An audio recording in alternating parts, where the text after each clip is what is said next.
Hi, friends. Welcome to our Blue Christmas service. Appreciate you guys taking the time out of your evening to be here. I know it's probably a little something different that brings each one of us here, but as I look out and survey some of the faces here that I know that we do share a common bond of needing this night tonight. Many of us dealing with some real loss in our life, maybe even losing somebody that we love. So I'm going to invite you, as we go through this evening, to just be present here with us. We see the bells, the lights, the carols, the sappy movies, the overwhelming expectation of our liturgy and our celebrations to find some joy and hope and peace and love this season. The overwhelming expectation we put on ourselves to feel happy, to even muster some kind of feeling at all. Now take all of that and put that as a backdrop to your grief. Not exactly a winning recipe, is it? Because as we hear, those of us who chose to come to a Blue Christmas service know, grief is something that already feels so isolating so often. Have you ever felt that? Felt that you were sitting there with a deep, profound loss, maybe even a loss so big you can't even put it into words, but then the world around you, they just keep going on like everything's normal, right? Anybody felt that? I certainly have. And then feeling that at Christmas time. Sometimes it makes it even worse. Because the world isn't just going on like normal, it's going on like an even happier version of normal. And that sometimes has a way of just putting on us a magnifying glass onto how sad and isolated we feel in these moments. Has anyone felt like that? Does anyone feel like that here tonight, maybe? If so, this service is meant for you. I really am glad that you're here. And I pray that this service is a gift to you. Over the course of this next hour or so, here we are creating a time of true sanctuary, a refuge from expectations, a safe haven from having to say certain things or feel certain things or be certain things, a space where you can express or feel, or simply be whatever it is that you are today, without expectation. This is a safe place to shed tears without embarrassment, a space to say or feel nothing if that's what you need, a space simply to show up however you need to be here. And this is also a space to remember that you are not alone. So I invite you now to take just a few moments in stillness and be present in this space. Allow yourself in this time right now to feel whatever you need to. Just be present. And after this silence is over, and Jamie and Sylvia will sing together a song called Worn. Let this be an invitation to all of us to find ourselves in these words, or simply to just let the beautiful music wash over us. Either way, let this be an invitation to be present here now.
others are wearing thin. Yeah, I mourn even before the day begins. Yeah, I mourn, I've lost my will to fight. Yes, I mourn, so heaven comfort my eyes. Let me see redemption win. Let me know the struggle ends, that you can mend a heart that's frail and torn. I wanna know a song can rise from the ashes of a broken life, and all that's dead inside can be reborn. 'Cause all that's dead inside will be reborn. Though I mourn, yeah, I mourn.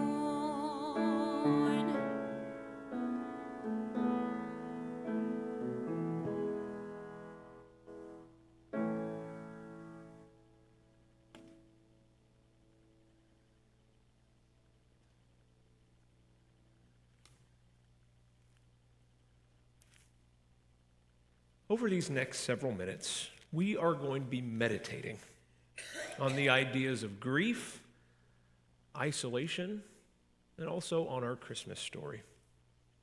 I'm going to share some of my story with grief. I'm going to share something I wrote from the perspective of an unseen character in the Christmas story that surprised me this week. I'm going to share an invitation for you to see yourself in the story of this season.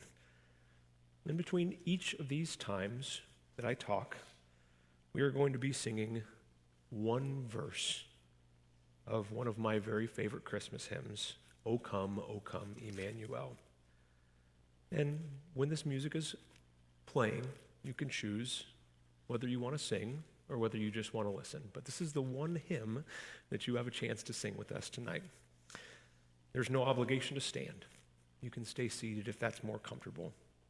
But I invite you to turn to hymn number 211 as we sing the first verse of O Come, Emmanuel. After we finish, I invite you to just leave your hymnal open, maybe on the pew next to you, because we'll just keep coming back to another verse of this hymn each time. Will you sing with me?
I want to start this time together by sharing a little bit of my own story. A story that I mention occasionally briefly from the pulpit, but one honestly that I have kind of a hard time finding space to share about at length. So thank you for listening tonight. Christmas of 2015. For me, the Christmas of 2015 was perhaps my most memorable Christmas ever. And it had pretty good competition for that title of most memorable Christmas ever. It ranks right up there in memorability with the Christmas of 1996. That was the year when I was overwhelmed with joy at the reception of a Nintendo 64. I still remember the shock that came when I opened the box and stared down at it after my parents had promised me they weren't going to get me one. And true to their word, they let my grandparents do it for them. I remember the screams of joy and the victory laps I ran. I remember the excitement that overtook my body. That was a memorable Christmas. And it wasn't the only one.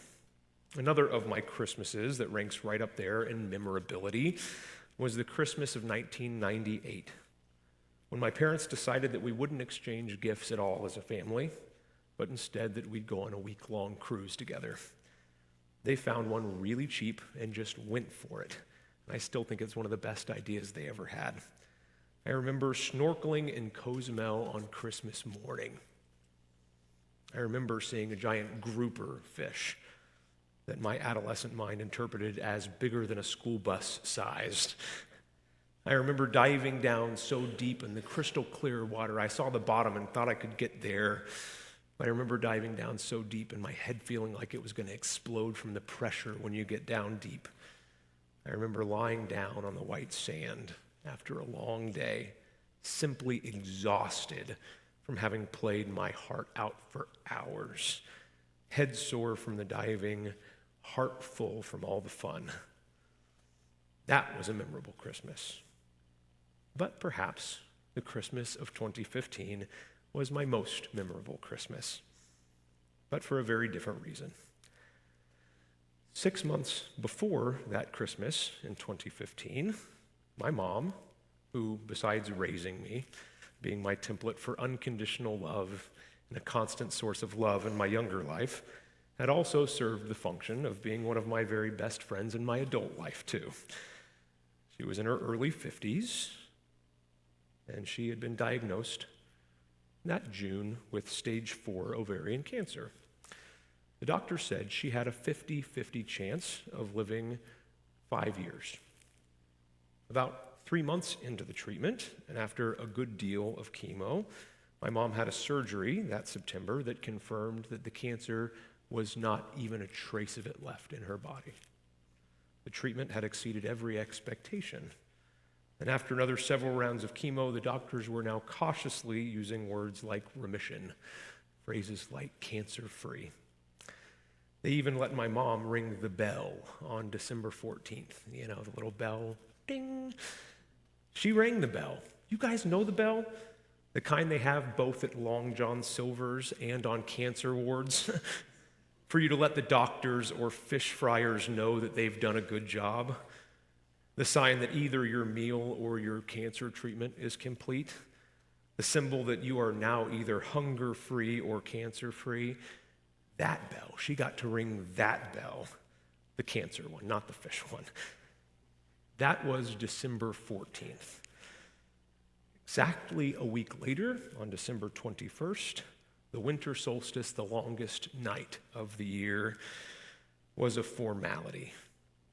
A confirmation of what the doctor told us was most likely, that my mom would probably live to an old age and die of something else. I remember when she called me that day on December 21st to let me know. I was at work, a pastor already.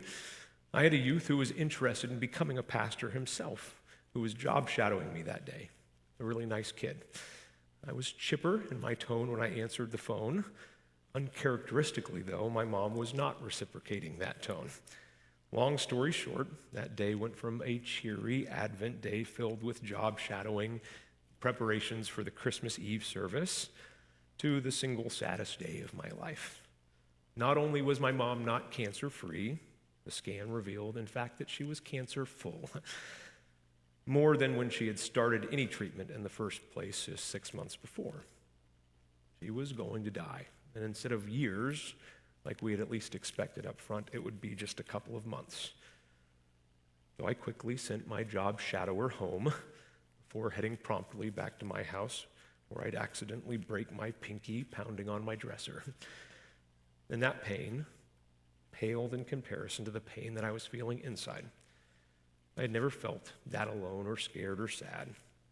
December 21st, 2015, arguably one of the worst days, if not the worst day of my life. and the start of my most memorable Christmas. I'm going to invite you now to take just a moment in silence with me, not to think about my story, no, but to draw your story to mind. Think about what brought you here tonight. What grief brings you here? I invite you to open yourself in this time of silence to that grief. Slowly, gently, patiently, and to just sit with it.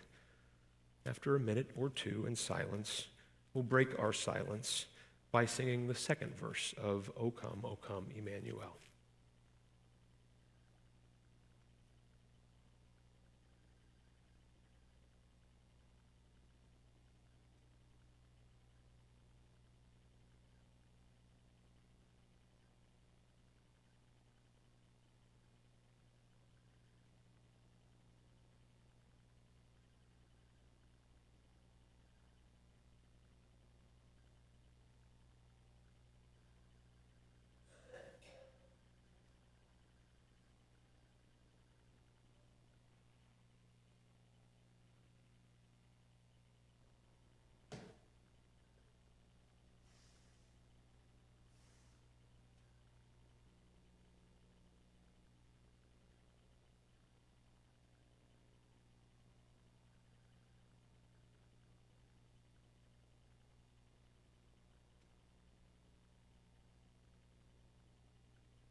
O come, thou wisdom from on high, and order all things far and nigh. To us the path of knowledge show, and cause us in our ways to go. Rejoice, rejoice, Emmanuel shall come to thee, O Israel.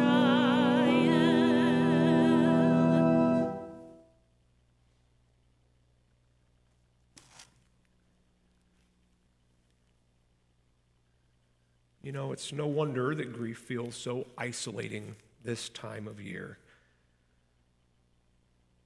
Our culture leans all the way into the happy feelings at Christmas, and it creates this expectation of how we're supposed to feel, how we're supposed to show up, how we're supposed to act.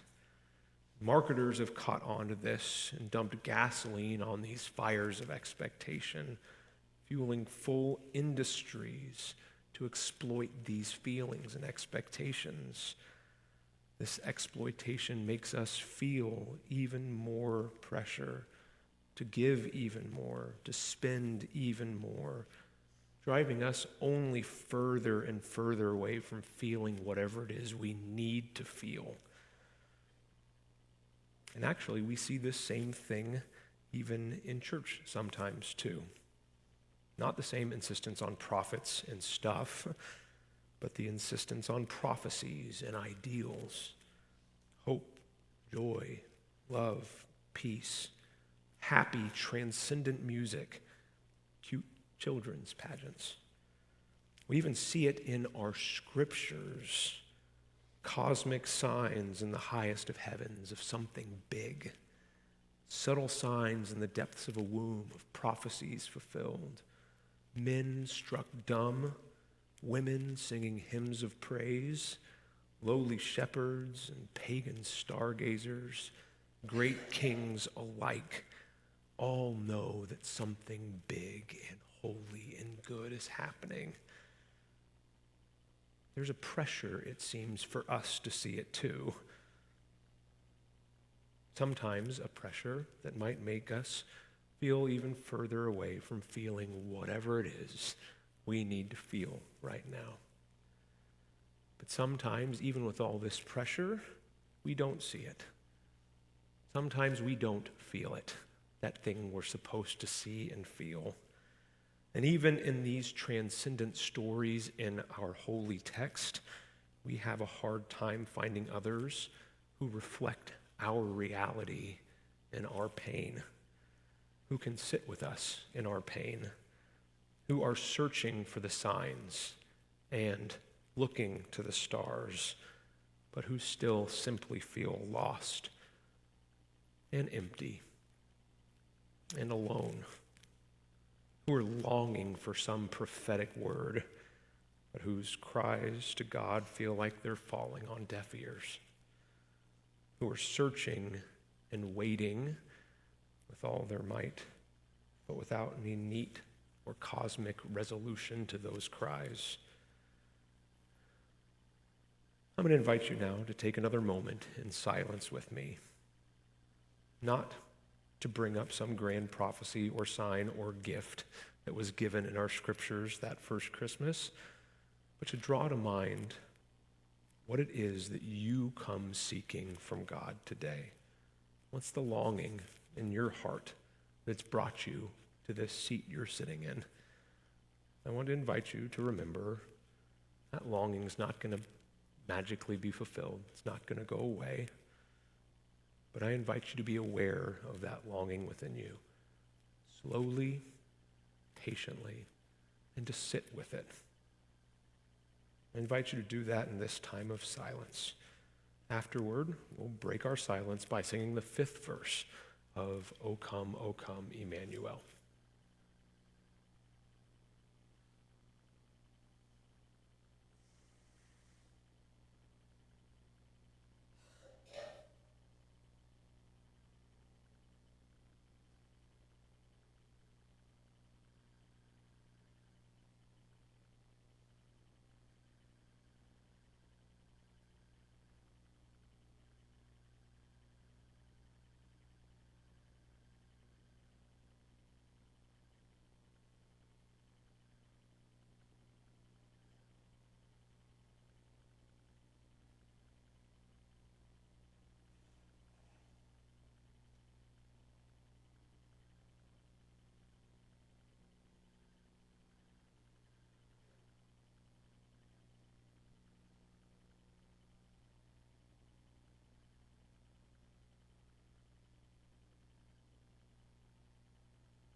Oh, come, thou King of David, come and open wide our heavenly home.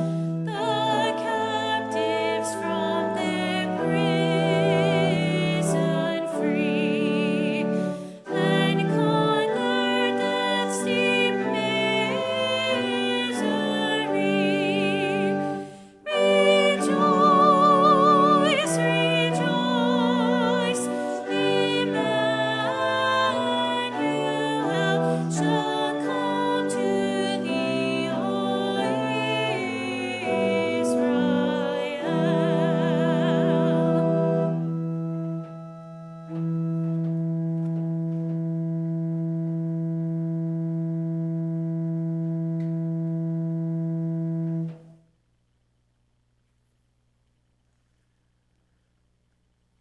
Although it is hard to find a character in this Christmas story by whom we in grief feel seen, we here also know, and probably know all too well, that sometimes those lost in grief are all too easy to overlook. Certainly easy to feel like that when we're in grief. It turns out that this is also true of those grieving that very first Christmas season.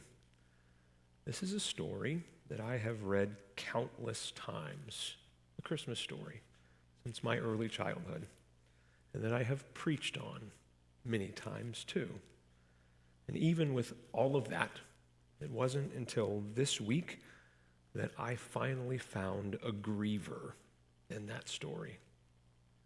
Some 39 years later. And she is so far off in the periphery in this story that in fact she is not even mentioned. Not by name, not otherwise. In fact, in order to find this woman, you have to allow some poetic license, because her grief and station in life makes her invisible here. She won't be invisible in this room today. She won't be isolated or unseen. She will be here, held at very least in my heart, and I pray yours too. But before we get to her, a little background might be helpful. In literature, there's this idea of a foil. Have you ever heard of a foil before? Foil is basically just a character that's put in a story mainly just to accentuate and bring out the characteristics of another more important character. Like a really good guy can be made to stand out as the good guy that they are because there's a foil there. Maybe a really bad guy who makes the good guy's goodness shine for the thing that it really is. The Christmas story has a great foil character, one whose qualities so expertly contrast the qualities of the God made flesh that lies helpless in the manger. You guys have probably heard of this foil character, King Herod. A really bad dude, really bad. King Herod is selfish, and he's evil, and he's insecure, and he's violent. King Herod only cares about himself and using his power for his glory and his own sake. Contrast that with Jesus, who's selfless and loving, deeply rooted and peace-bringing. Jesus, who only cares about others and using his great power for their sake. Jesus' love drives him to save the world. Herod's selfishness drives him to lash out and destroy whatever's in his path. And this is never more clear than in this one short section in one of our Gospels that's come to be known as the slaughter of the innocents. And King Herod's decree that calls for the execution of all male children 2 years of age and younger in and all around Bethlehem. Could you think of anything worse, more vile than this, a more desperate evil act than viewing people as objects, viewing babies as nothing more than collateral damage to your power? And how often do we overlook these victims when we read over this story? Tonight, just for a moment, I'm going to invite you to sit with the mother of one of these victims, who herself too is a victim of this foil. We will let her share her pain with us, and may we listen with open hearts. A victim of the foil. My God, would that I have even borne the foil. Would that I have even birthed that evil king, the king whose selfish decree was my ruin, Even he, yes, himself, not the hero, even he who, though some great villain in my story, was little more than a footnote or a foil in this cosmic tale. But my God, would that I have even borne the foil. At least he had life. At least he had choice. At least he chose, evil though his choice may have been, even though his fragility of power make him but a foil in this tale to the powerfully fragile. But even he, whose choices I loathe, still has a mother who I burn endlessly with envy over. Her son got to choose. My son, nothing more than a faceless victim, collateral damage in a battle for kingship. My son, whose destiny was elsewhere chosen. Later they would explain it was so the prophecies would be fulfilled. They boasted that cruel utility of my son's death.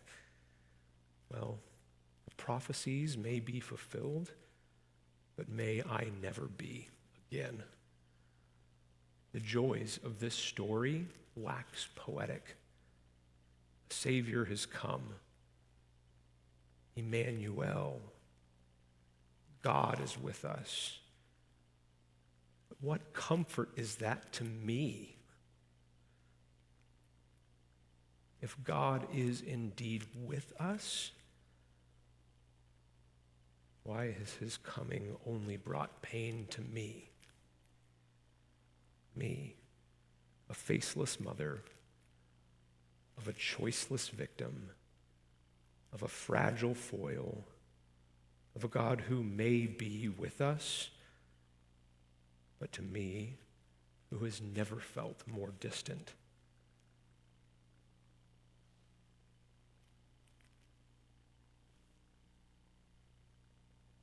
I invite you now to take another moment in silence with me, not necessarily to ponder this mother's story, but to draw your story of why you're here again to mind.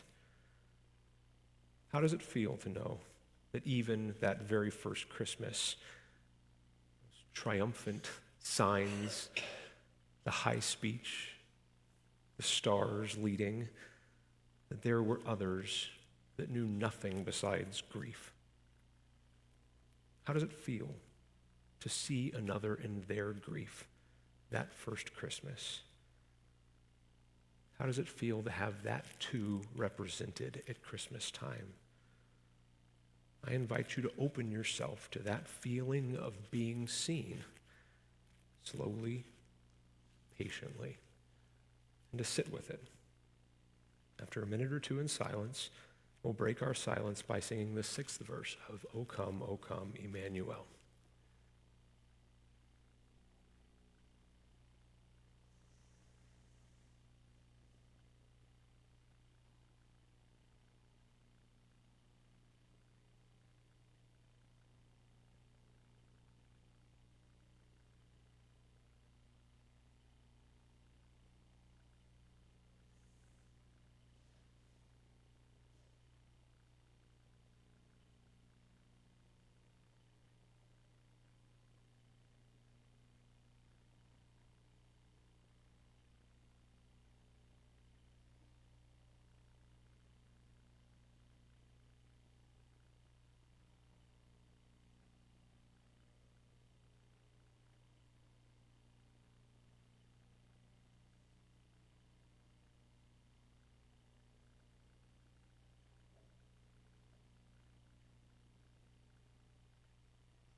Friends, we keep coming back to the same song. O come, Emmanuel. I sang this song, heard that phrase so many times before that most memorable Christmas for me in 2015. That one where I learned my mom didn't have much longer to live. But I never really understood what it meant. That year, just a couple of days after I got the worst news of my life, I was supposed to stand in front of a room full of people and share a Christmas Eve message about peace, about love, about hope, and about joy. And I was lost. I was lost. Looking for a sign, feeling alone, searching and waiting. And for me, it took my absolute lowest moment to finally understand what Emmanuel meant. When all the sentimentality and comfort of Christmas had been stripped bare. When isolation was felt deeply in my bones. When I had no hope to preach. It was only then that this message of Emmanuel, God with us, God who was truly with us, it wasn't until then that hit me right between the eyes. It didn't fix things, not remotely. I had some of the most grief-filled months still ahead of me. But it did, in a moment, make me feel so much less alone. Christmas is all about Emmanuel, God, a God who chose to be with us in a very real way. Today we remember that God is with us. Simply that. That, as we sit here in our grief, we don't have to force any feelings. We don't have to have some sort of miraculous inbreaking of feelings of hope or peace or joy or love, certainly not of happiness. Even without any of that, we still remember that God is with us, that God chose to enter into fragility and pain with us, that God chose to be vulnerable right alongside us, to feel pain, to weep, to be helpless. And in that helplessness, to be greeted at times by the soft touch of his loving mother, and to be greeted at other times in that helplessness by the cruelest of realities of this world, by the grief and pain and death that so many of us are feeling. God is with us tonight. And whether this season is greeting us like the tender touch of a mother, or if it is greeting us with grief and pain and death, we are not alone. We aren't. We are greeted right here by a God who loves us, and who loves us enough not to force happy feelings or perfect compliance. A God who loves us enough to not sit apart from us and bark demands, not to remain untouched or distant, but a God who meets us right here in whatever mess we're in. A God who is with us. So I invite you to take just one final moment in silence with me to remember that in fact, God is with you. Even right now, that God sees you and that God loves you. I invite you to open yourself to God's presence here, slowly, patiently, to sit with it. And after a minute or two in silence, we'll break our silence by singing the final verse of O come, Emmanuel.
this tonight is a time to remember that we are not alone. And not only is God with us here, we are together in God's presence. We come together in our grief. We bring ourselves broken and unsure and grieving and seen. What I'm going to do is I'm going to open the floor now. I'm going to invite you to come forward, and just anyone who wants, just one at a time. I'm going to invite you to light one of these candles. If you want to put a name verbally to what you're feeling, Sylvia is going to bring down this microphone here so you guys can say something just if you want. There is no obligation. It's a name of someone you lost. You can say just even simply that if you want. If it's a memory you're holding on to right now, you can share it. If it's a feeling you just want to let out, you can let it out. If each and every person here just wants to keep it completely unspoken, you can keep it unspoken and either light a candle or not. If you want to just sit and listen to music being played, just sit and listen. This time right now is for you. This is an open place for sharing together or for mourning silently. This is a small, intimate group and a safe space, but a space to remember that you are not alone. A safe space to remember that God is with you, and so is your church family. Remember that as you come forward to light a candle of remembrance, that God is with you. I invite you to come.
I lost my brother and his wife Friday morning. They were killed in an accident where a truck ran a stop sign. I miss him so much.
Two years ago, we lost Kim's brother, Anthony Chip Irwin, to suicide.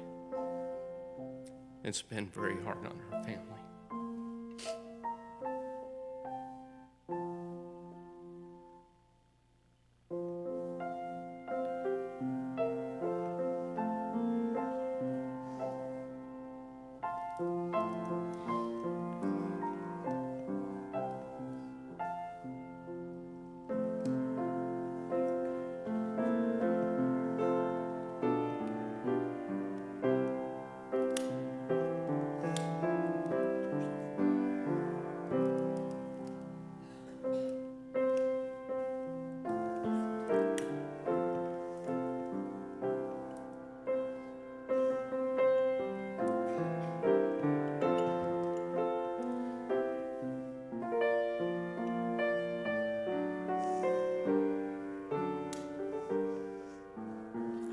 November 4th, we lost our son, 47, in the hospital in Norfolk to pneumonia.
Gonna lie, Christmas really hurts this time, 'cause you're not here to celebrate with me. Tears fill my eyes, the memories flood my mind as I place your ornament upon our tree. Although this year I have a broken heart, it gives me hope and joy as I remember where you are. You're with the Son of God, you're with the Prince of Peace, you're with the one we're celebrating, and that thought amazes me. Sometimes I still break down, grieving that we're apart. But the sweetest gift is knowing where you are. You're with the Son of God.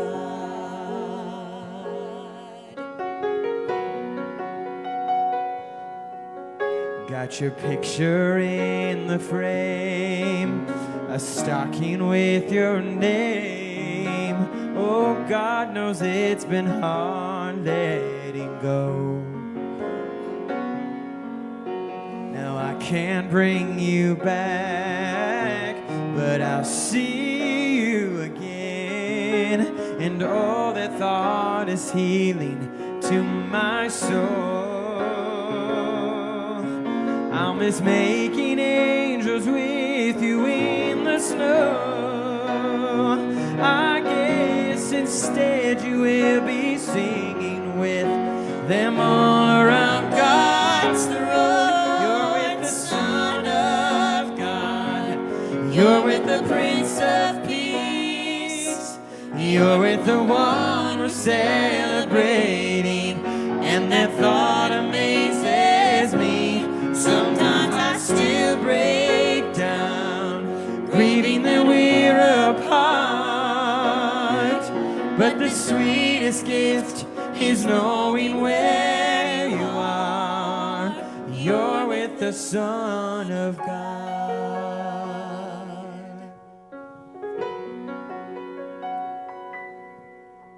And I know the Christmas season was your favorite time of year. You love to help us decorate our tree. But now that you're with Jesus, can't imagine how you feel. 'cause he's the one who bled and died upon that tree for you and me. You're with the Son of God. You're with the Prince of Peace. You're with the one we're celebrating, and that thought amazes me. Sometimes I still break down, grieving that we're apart. But the sweetest gift is knowing where you are. Yes, the sweetest gift is knowing where you are. Yes, the sweetest gift is knowing you're in his arms. You're with the Son of God.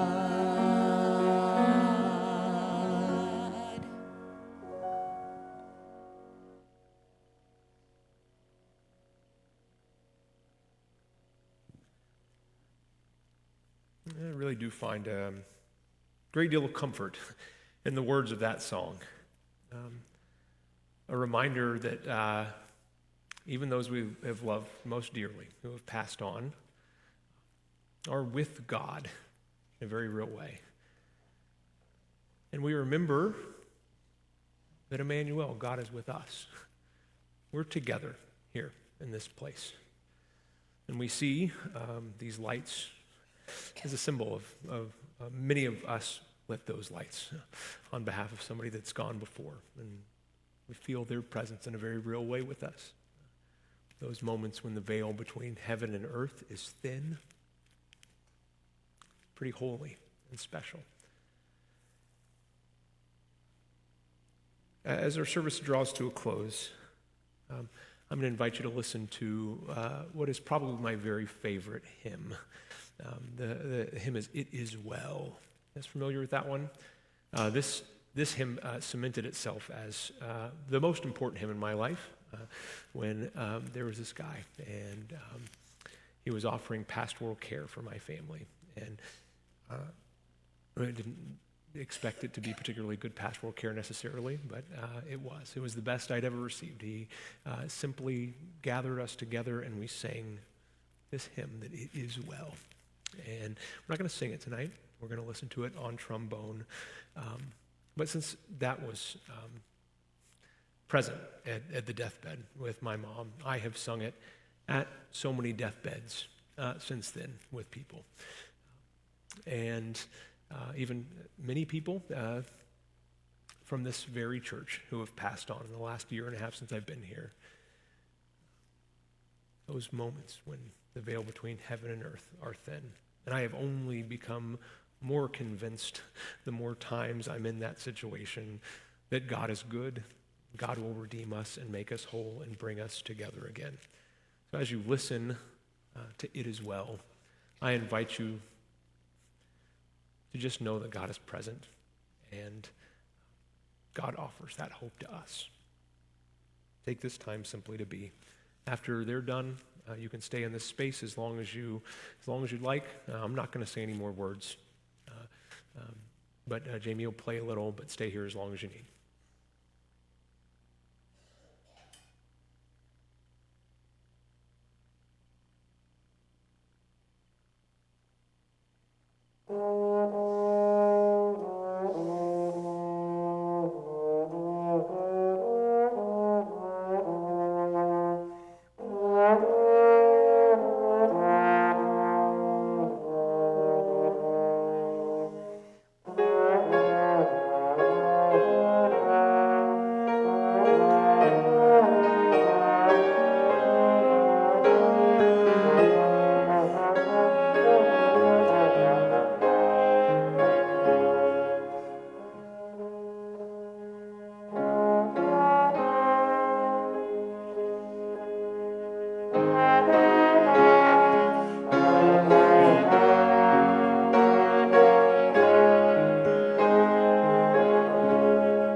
gonna cry. I'm like, this is so amazing.